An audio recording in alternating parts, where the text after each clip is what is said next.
Assalamualaikum warahmatullahi wabarakatuh. Kami dari kelompok 3 yang beranggotakan saya, Skilada Rahmaniasa Smita. Saya Mauriski Ramadhani. Saya Trisati Marianarum.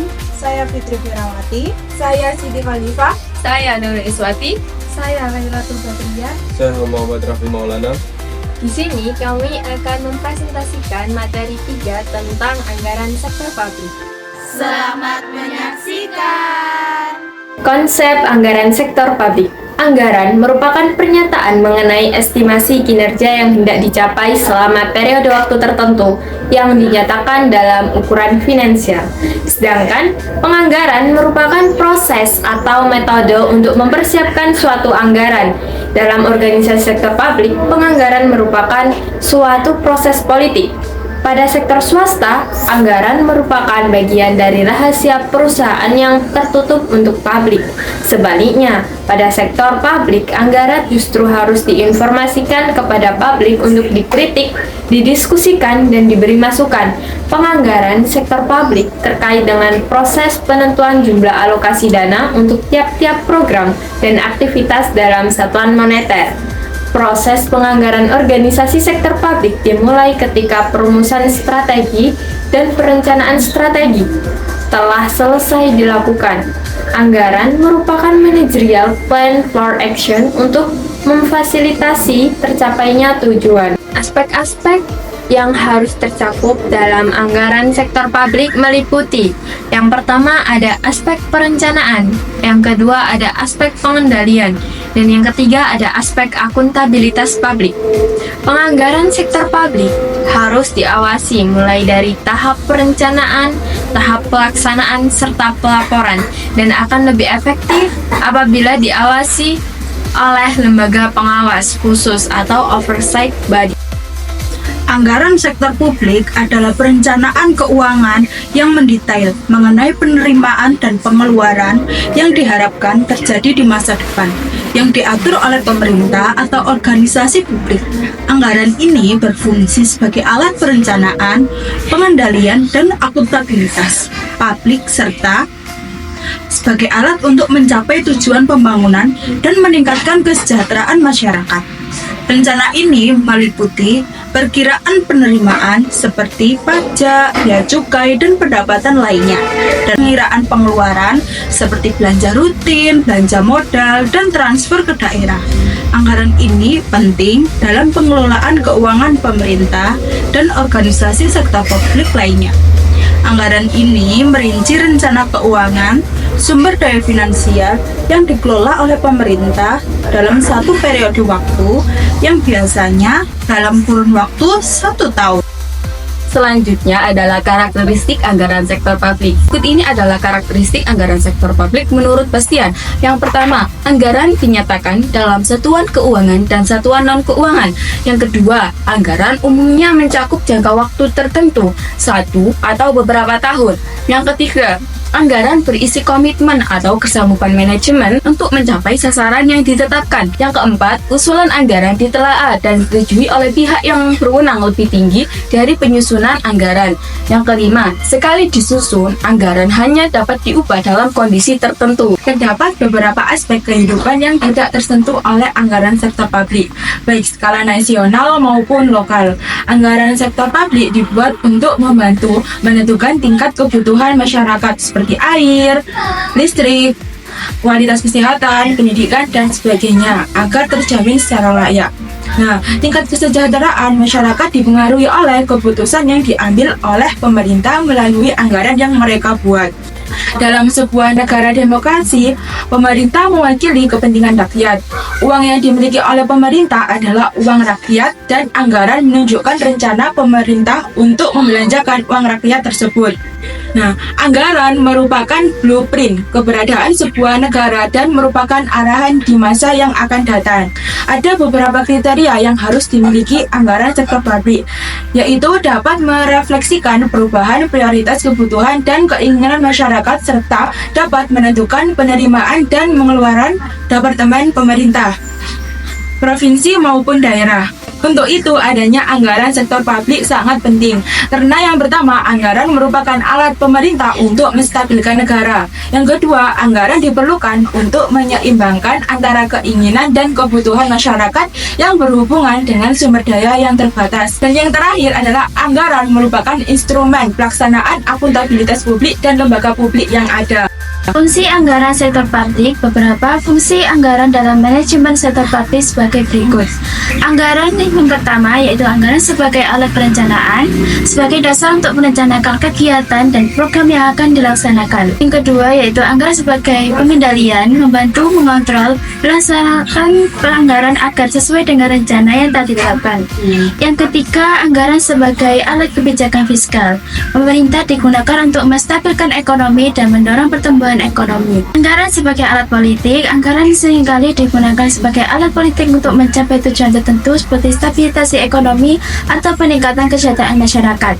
Anggaran sebagai alat koordinasi dan komunikasi.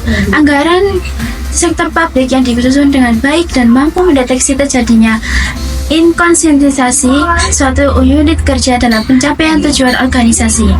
Kemudian, anggaran sebagai alat penilaian kinerja.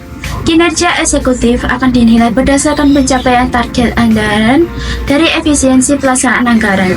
Kinerja manajer publik dinilai berdasarkan berapa yang berhasil ia capai dikaitkan dengan anggaran yang telah disiapkan. Kemudian anggaran sebagai alat motivasi untuk memotivasi manajer dan stafnya agar bekerja secara ekonomis, efektif, dan efisien dalam mencapai target dan tujuan organisasi yang telah ditetapkan. Anggaran sebagai alat untuk menciptakan ruang publik.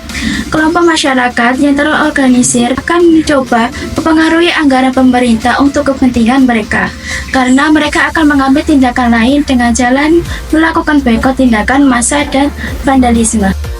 Jenis anggaran sektor publik yang pertama yaitu berdasarkan jenis aktivitas dibagi menjadi dua, yaitu anggaran operasional atau current budget adalah anggaran yang digunakan untuk merencanakan kebutuhan dalam menjalankan operasi sehari-hari.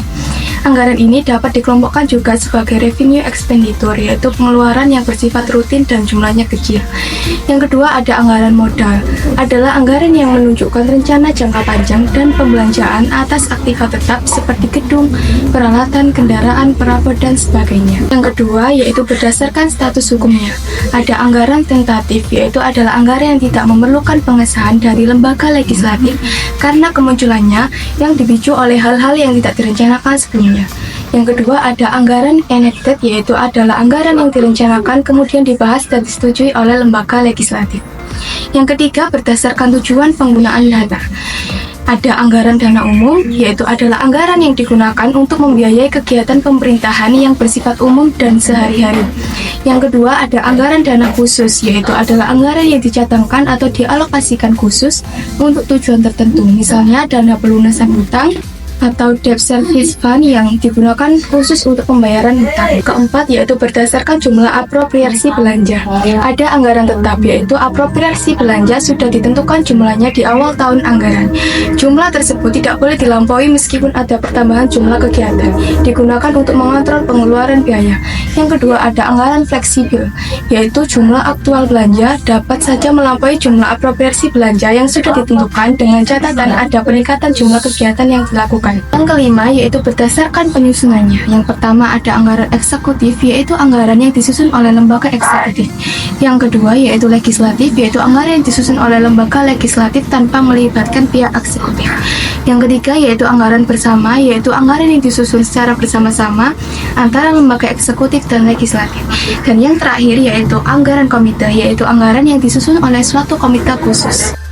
Selanjutnya adalah prinsip-prinsip anggaran sektor publik. Mengingat begitu pentingnya peranan dan fungsi anggaran, diperlukan prinsip-prinsip yang menjadi pedoman bagi organisasi publik atau pemerintah dalam penyusunannya. Berikut ini adalah beberapa prinsip anggaran sektor publik menurut Mardiasmo. Yang pertama ada otoritas oleh legislatif.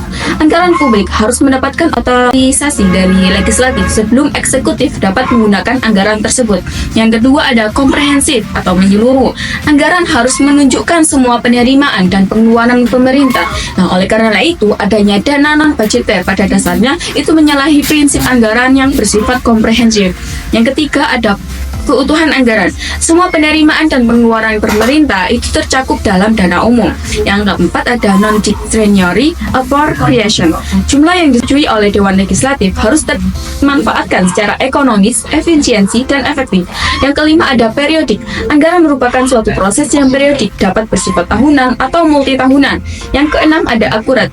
Estimasi anggaran hendaknya tidak memasukkan cadangan yang tersembunyi yang dapat menyebabkan terjadinya pemborosan dan ketidakefisienan anggaran serta dapat mengakibatkan munculnya understatement pendapatan dan overstatement pengeluaran. Yang ketujuh jelas, anggaran hendaknya sederhana, dapat dipahami oleh masyarakat dan tidak membingungkan. Yang kedelapan adalah transparan. Nah, anggaran itu harus diinformasikan kepada masyarakat luas. Masyarakat luas itu bisa tahu anggarannya itu berapa dan berapa. Proses dan siklus penyusunan anggaran sektor publik. Tahap persiapan anggaran. Pada tahap persiapan anggaran dilakukan tafsiran pengeluaran atas dasar tafsiran pendapatan yang tersedia. Yang perlu diperhatikan adalah sebelum menyentuhi tafsiran pengeluaran terlebih dahulu harus dilakukan tafsiran pendapatan secara lebih akurat. Dalam persoalan estimasi yang perlu mendapat perhatian adalah terdapatnya faktor ketidakpastian yang cukup tinggi. Oleh sebab itu, manajer keuangan publik harus memahami betul dalam menentukan besarnya suatu mata anggaran. Tahap berikutnya adalah budget ratification.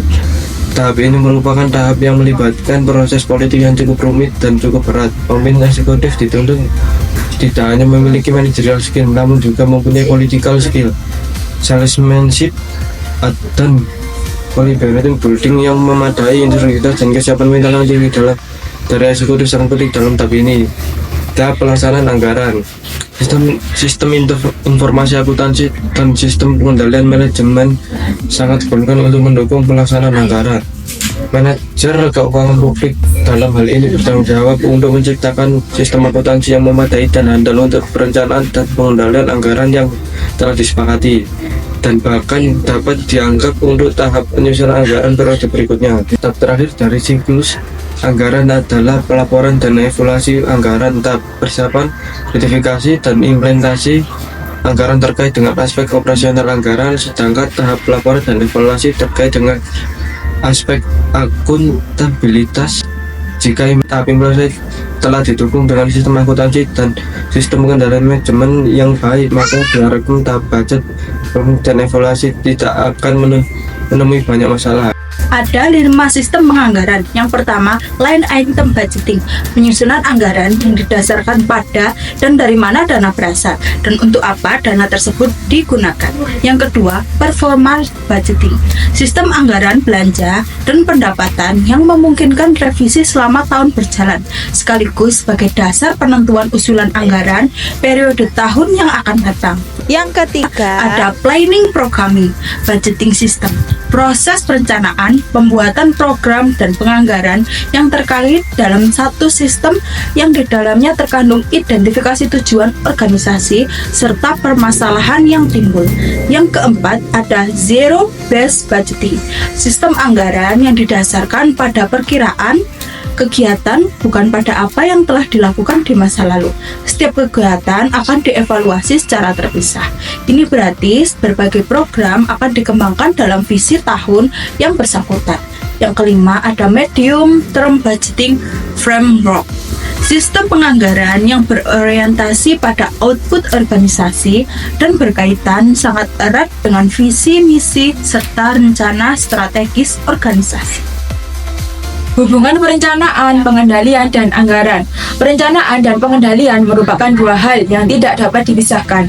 Perencanaan melihat ke masa depan dalam menentukan tindakan apa yang harus dilakukan untuk merealisasikan tujuan tertentu. Pengendalian melihat ke belakang, yaitu menilai apa yang telah dihasilkan dan membandingkannya dengan rencana yang telah disusun. Anggaran merupakan komponen utama perencanaan keuangan untuk masa depan, membuat tujuan dan tindakan dalam mencapai tujuan. Oke, yang selanjutnya yaitu contoh penganggaran di organisasi sektor publik, yaitu yang pertama ada pemerintahan pusat. Nah, faktor yang mempengaruhi APBN yaitu harga minyak dunia, kuota produksi OPEC, pertumbuhan ekonomi, inflasi, suku bunga, nilai tukar rupiah terhadap USD, terus komponen APBN yaitu pendapatan negara, belanja negara, keseimbangan primer, surplus atau defisit anggaran, dan pembiayaan. Terus contoh yang kedua yaitu di pemerintahan daerah yang menjadi dasar yaitu mengacu pada kebijakan APBD. Nah, prosesnya itu melalui penyusunan rencana kerja tahunan daerah atau yang bisa disebut RKA, SKPD. Nah, dan juga perancangan APBD dan pengajuan ke DPRD setiap awal Oktober. Terus yang ketiga yaitu ada LSM, yaitu Lembaga Swadaya Masyarakat.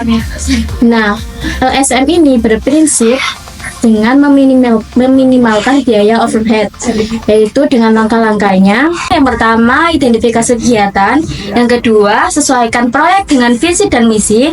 Yang ketiga, buat rencana kerja. Dan yang keempat, atur pendapatan dan pengeluaran. Terus yang kelima, bandingkan anggaran dan strategi pembayaran. Yang keempat, ada yayasan, yaitu berprinsip dengan anggaran harus transparan, dapat dikritik, dan akuntabel. Nah, isi anggaran tersebut yaitu ada rencana kegiatan dan kebutuhan pembiayaan dalam satuan moneter. Contoh yang kelima yaitu partai politik, yaitu bersumber dana dari iuran anggota, sumbangan sah, uang, barang atau jasa, terus bantuan pemerintah, dan juga donasi individu dan badan usaha dengan batasan nilai. Nah, ini tuh bertujuan yaitu salah satunya untuk pendanaan kampanye pemilu. Sekian pemaparan materi anggaran sektor publik dari kelompok kami. Terima kasih sudah menonton. Wassalamualaikum warahmatullahi wabarakatuh. Bye bye. Thanks for watching. Please subscribe.